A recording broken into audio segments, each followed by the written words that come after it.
जी हाँ दोस्तों, खेसारी लाल यादव का मूवी जब से रिलीज हुआ है भाई फरिश्ता, हॉल में इतना ज़्यादा भीड़ हो गया भाई कि वहाँ हॉल के जो संभालने वाले लोग हैं भाई संभाल नहीं पा रहे हैं भीड़ को। आप लोग देख सकते हैं असीमित भीड़ हो जा रहा है भाई सिनेमा को देखने के लिए। तो कह सकते हैं कि भोजपुरी सिनेमा जगत का फिर से जिंदा कर दिया है खेसारी लाल यादव ने। जी हाँ दोस्तों, क्योंकि खेसारी लाल यादव ने इस फिल्म से इतना ज़्यादा कमाई कर लिया है महज 2-3 दिनों में भाई। जितना कमाई पिछला खेसारी लाल यादव का जो ब्लॉकबस्टर पिक्चर था बोल राधा बोल, उससे ज़्यादा कमाई महज 3 दिनों में हो चुका है। तो समझिए कि लगभग 10-15 दिन और चलेगा इस पिक्चर को और कितना बवाल मचने वाला है, तो आप लोग सोच सकते हैं।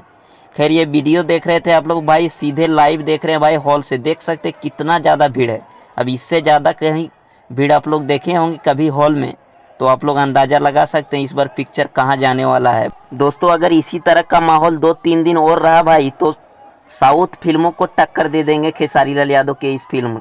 और दोस्तों अगर इस फिल्म ने टक्कर दे दिया साउथ को तो समझिए सारी फिल्म को पीछे कर देगा खेसारी लाल यादव के नेक्स्ट फिल्म जो आने वाला है संघर्ष 2। तो इसी तरह ब्लॉकबस्टर मनाते रहिए और मज़ा लेते रहिए।